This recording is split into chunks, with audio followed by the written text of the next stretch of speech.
welcome Kathy Ireland. Thank you so much. Thank you. Well, let's just jump right in because All right. they saw the highlights, which is awesome. But everyone knows about the incredible career in fashion and modeling, and you conquered that world. And then you've had this great run as an entrepreneur. But what made you start that? Like, where did you get the idea that you could actually do that and make that transition? Well, Smoke, thank you. You're very kind. I was okay in the last century as a model, not all that super. A lot of the publications were very super. Yet, I mean, how did I become an entrepreneur? Honestly, I think it's in my DNA. I don't remember ever a time planning it. It was just what I was born into. My mom is the ultimate entrepreneur. I mean, Mom, there's nothing she can't do, and to this day, I mean, everything. When I was little, she had a babysitting business, a housekeeping business. She was an Avon lady. She would make halter dresses in the 1970s, and I'd make jewelry and handbags to coordinate with them, and we'd sell them at art fairs. Mom later went to school to become a nurse, and I always knew I could do anything. And then my dad really taught me hard work and also the how. So he worked in labor relations, he worked with farm workers.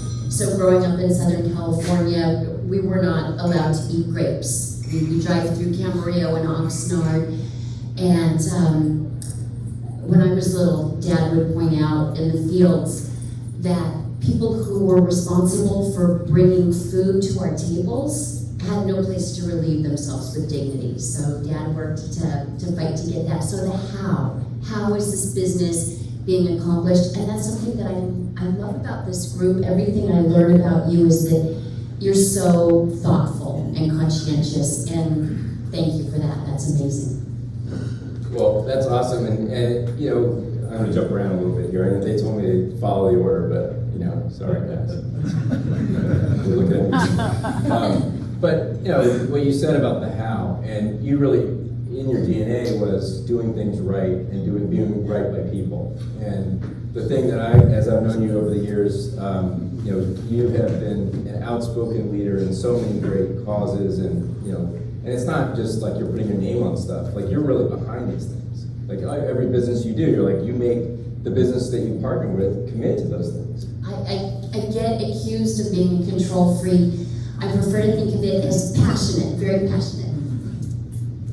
Yeah, it's awesome. But I mean, everything from Elizabeth Taylor, AIDS Foundation, National Pediatric Cancer Foundation, your support of Israel, your outspoken support there, the NFL Players Association. I mean, you've been so active in so many of these different groups.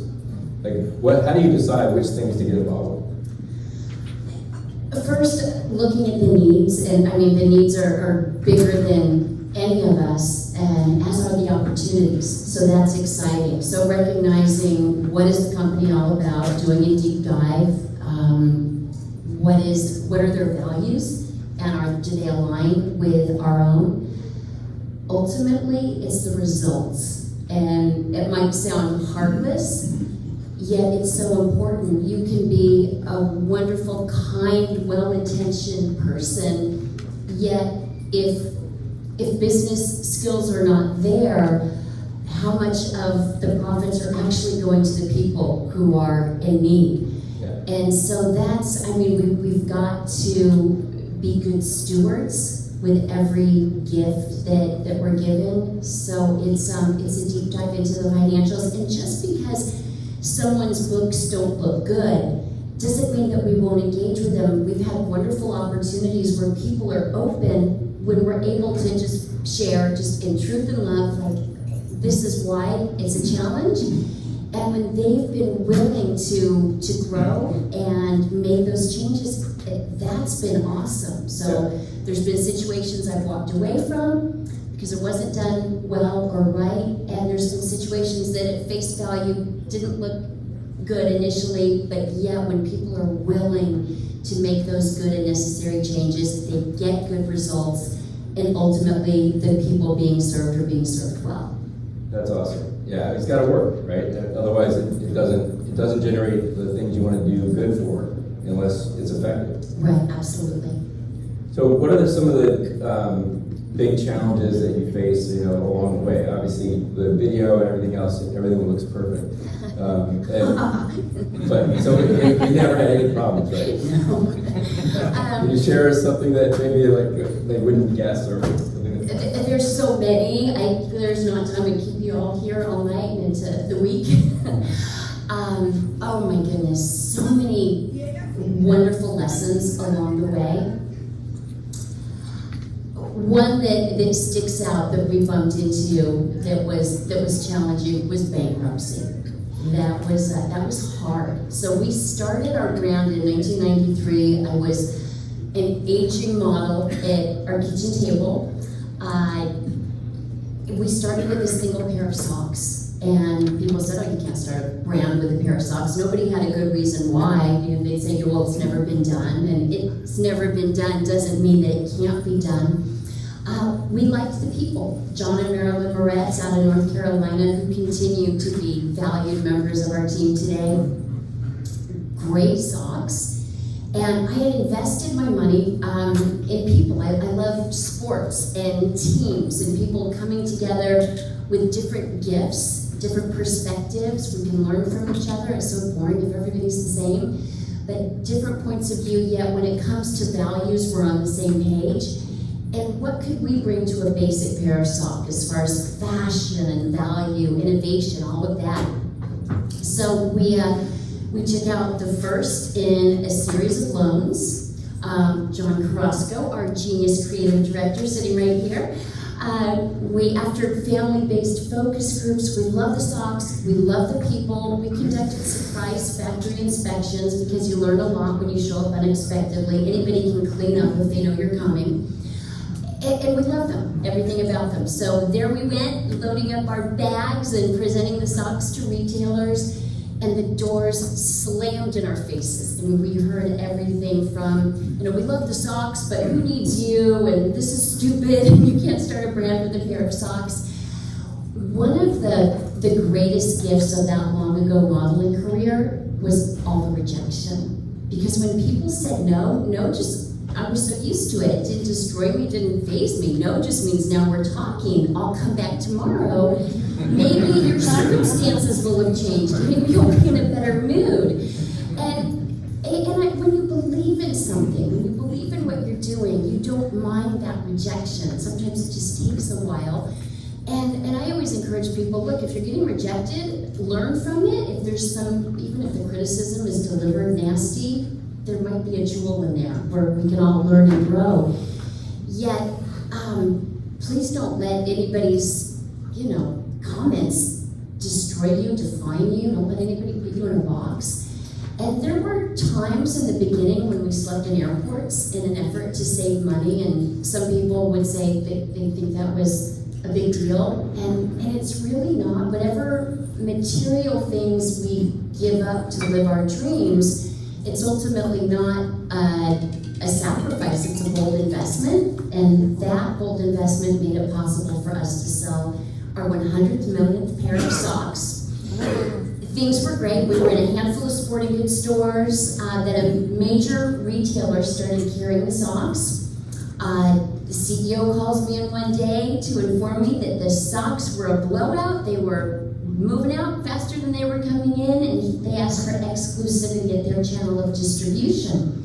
So we grew our brand to include a complete line of apparel and accessories, and everything was great. Our financial advisors assured us that our spending was far below the norm for a company our size, and we had a contract that ensured security for years to come. But I have to say, one of the lessons learned was as our company grew, our spending grew. And we suddenly had bigger, fancier offices than we truly needed. No more airport sleepovers. But, hearing what the bank was saying, we felt okay, we were doing all right. Then we get a call that this major retailer was having financial challenges. It was announced that they were facing bankruptcy. It was this $40 billion giant upon whom our team was dependent. It was the largest bankruptcy in retail history. We get a call from the bank who asked, well, they didn't really ask, they pretty much demanded a lunch to talk about the situation. And we enjoyed lunch with the bank over and over again, always sharing our business plan for growth and scaling. But this time was very different. The whole tone, all of it, and one of the kind fatherly bankers looked at us and just said, you and your team are personally responsible for the entire liability. If this doesn't work out, we can take away all your homes. And you know what, Smoke, I should have known better, because at that time we had 37 team members with families on our payroll. And my heart still breaks for the thousands of people who lost their jobs, their stock, their security. We stayed with them until they got through that time. We're never going to walk away from anyone during their most difficult times. Once they were on their feet, we moved forward with plans that we had in place to go to the independent channel, which people said was, again, all kinds of crazy. Can't do it, it's impossible, you can't go up from Mass and go upstairs. It's never been done, it's too hard. We love the challenge, and those days were pretty grim. We were in debt, starting all over, but I'm grateful for those powerful, powerful lessons. That's awesome. I mean, there's so many lessons in that, and the thing that strikes me that you said early on was there's usually some nugget, something in rejection that you can learn from.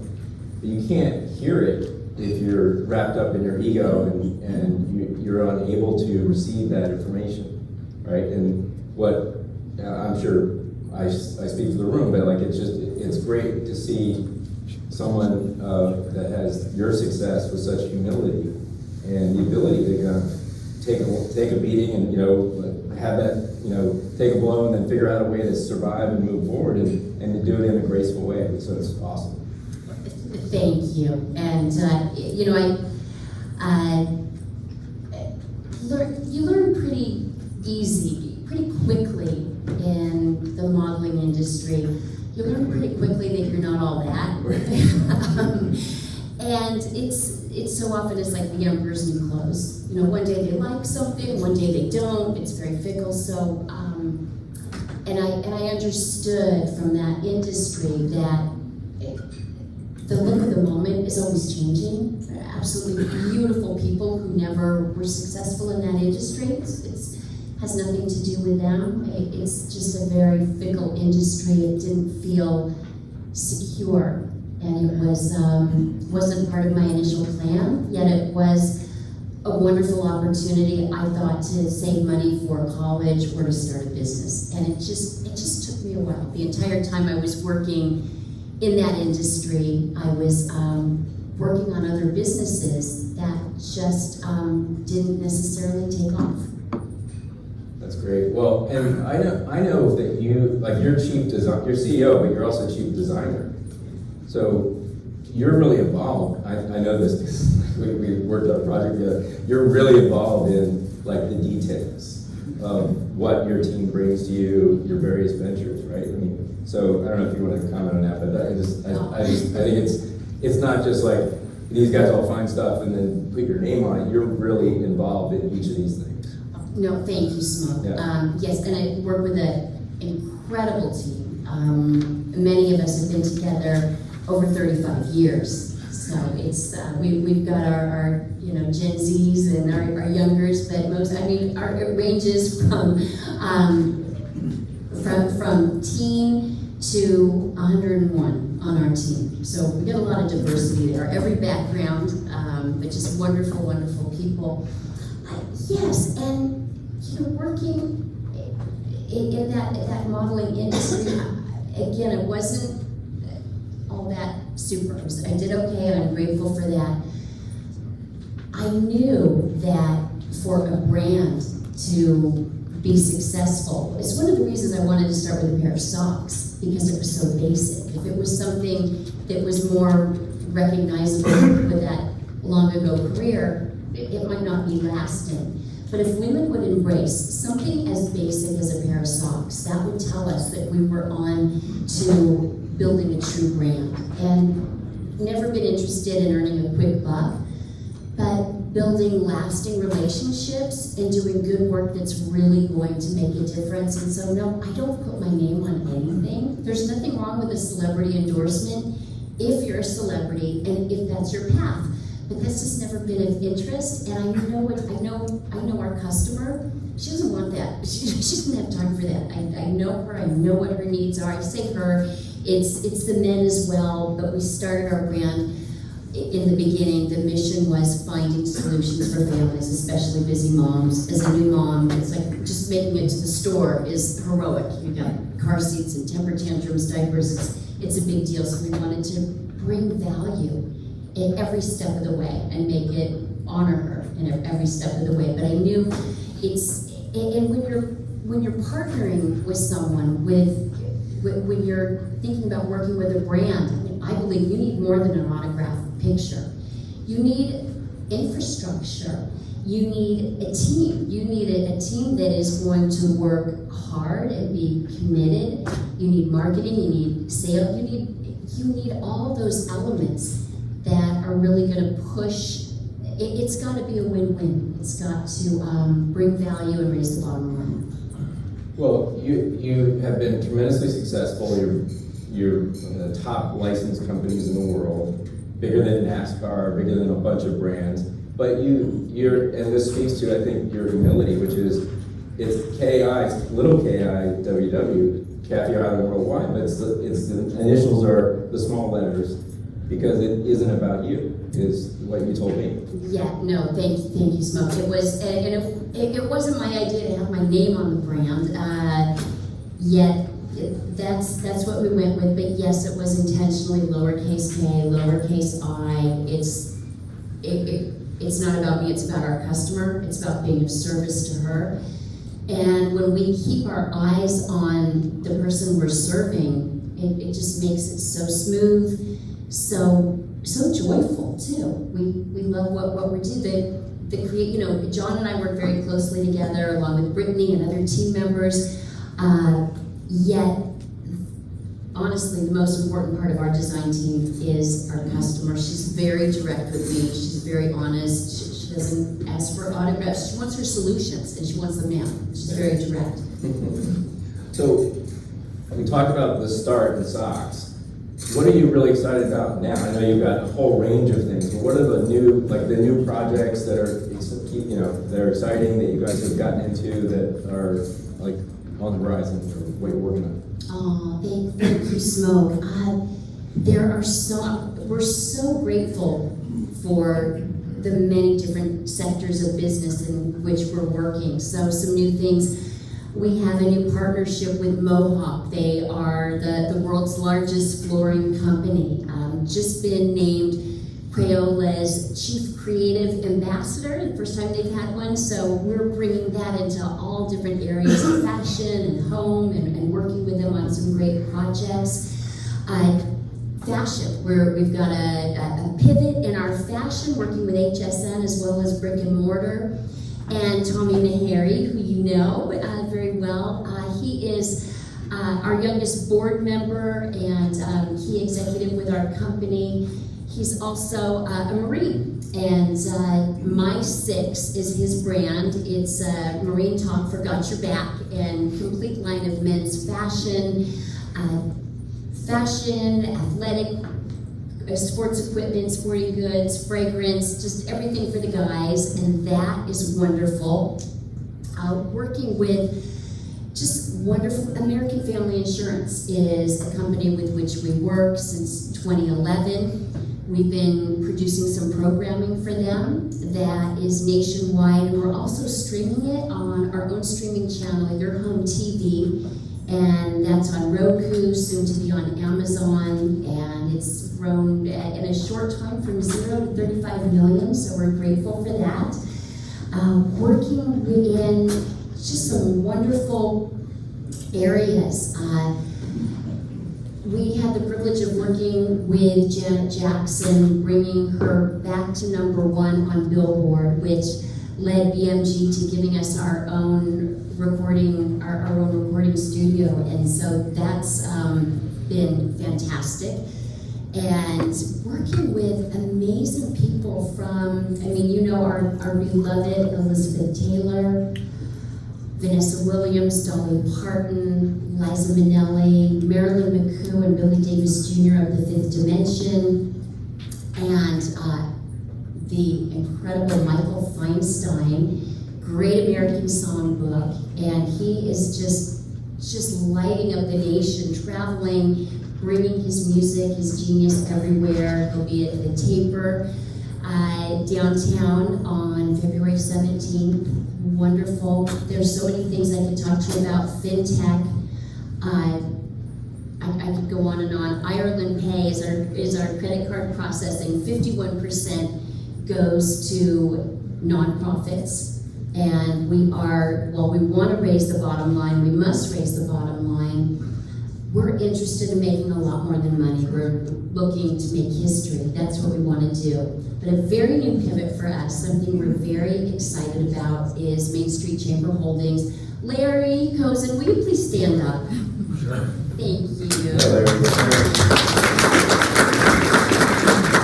So Larry is CEO, Main Street Chamber Holdings, MSCH, it's OTC, and it is a wonderful company. We have the privilege to be associates with Larry and his team. What I love about this company, we have a heart for, some people call them small businesses. Anytime somebody's got a dream and they make it into a reality, there's nothing small about that. We call them independent businesses, and wonderful businesses, laundry, licensing, real estate. This is a company without limits, and when we work with people, we look at the people behind it. Someone we have the privilege of working with is Marcus Lemonis, of the Prophet, but he's also now, he's the leader of Bed Bath & Beyond. He's just been taking that over by storm, as well as Camping World. So we've got some exclusive agreements with him. But something that Marcus says that we agree with is people before profits. That's what we see in Larry and the team at Main Street Chamber Holdings. We respect and appreciate how people are treated throughout the company. And it's so exciting to see people energized with such a vision for what they want to do and a tangible way forward, a smart path forward. So that's really exciting. That's awesome. Well, I think we could spend a lot more time up here, but I think you hit on them, but your absolutes, is there something like, I mean, because obviously it's about people before profits, maybe that was one of them, but what are your absolutes? My absolutes are, I will not compromise my values. Yeah, well that's the absolute, right? That's it. And where do you see the company in the future? 3, 10, 100 years, I don't know. What's your succession and how do you think about the future? Excellent questions, many thoughts there. Succession plan, we're a private company and we have a solid plan in place that we feel very, very good about. But because we're a private company, we just don't feel it's appropriate to discuss all those elements.